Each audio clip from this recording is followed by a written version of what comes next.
जय महालक्ष्मी माता मित्रांनो, नमस्कार. स्वागत आहे तुमचं माझ्या या चॅनलमध्ये, ज्याचं नाव आहे ट्रायबीज बाय प्रीती.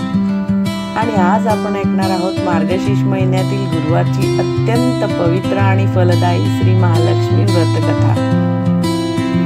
मार्गशीर्ष महिना सुरू होणार आहे आणि त्या मार्गशीर्ष महिन्याला खूप पवित्र असा मानला जातो. त्या मार्गशीर्ष महिन्यामध्ये सुरू होते गुरुवारचे व्रत.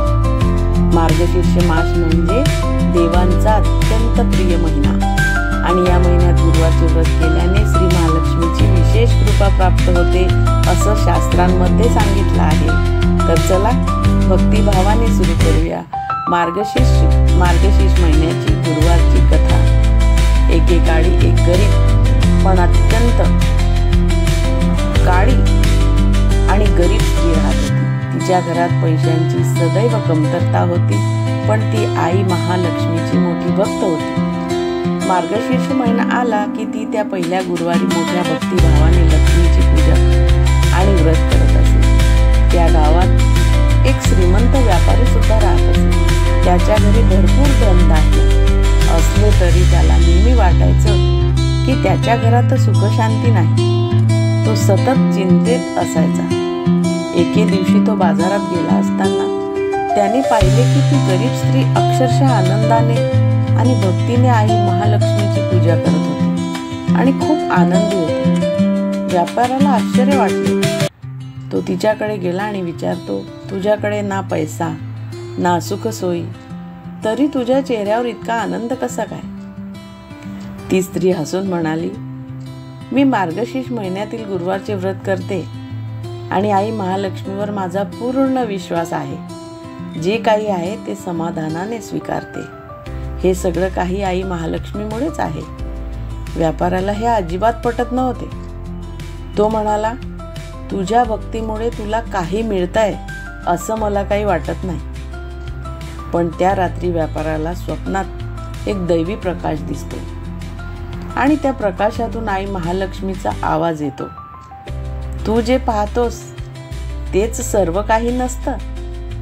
जिथे समाधान, शांत मन आणि भक्ती असते तिथे मी स्वतः निवास करते. मार्गशीर्षाच्या गुरुवारचे व्रत अत्यंत फलदायी आहे. तूही ते कर. तुझ्या घरातील दुःख दूर होतील. सकाळी उठताच व्यापाऱ्याला स्वप्नातील वाणीची आठवण आली. तो लगेच गरीब स्त्रीकडे गेला आणि म्हणाला, मला देखील मार्गशीर्ष गुरुवारचे व्रत करायचे आहे. मला त्याची विधी सांगा. ती स्त्री त्याला नम्रपणे सर्व विधी सांगते. स्नान, स्वच्छता, पिवळे वस्त्र, तुपाचा दिवा, कोरड्या खोबऱ्याचा प्रसाद आणि दान असं काही पूजा पूर्ण सांगते. व्यापारीही भक्तिभावाने व्रत करू लागतो.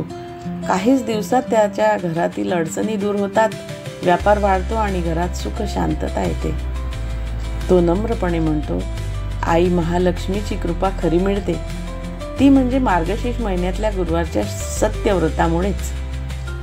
त्या दिवसापासून गावात सर्व लोक हे व्रत करायला लागले आणि असे म्हणतात की मार्गशीर्ष गुरुवारचे व्रत ज्याने भक्तिभावाने केले त्याच्या घरी महालक्ष्मी स्वतः वास करते.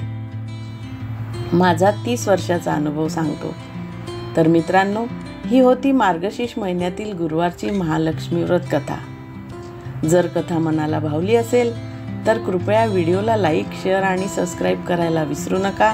आई महालक्ष्मीची कृपा तुमच्या घरावर सदैव राहो. सुख, समृद्धी आणि शांतता तुमच्या आयुष्यात वाढत राहो हीच श्री महालक्ष्मीच्या चरणी प्रार्थना करते. जय महालक्ष्मी.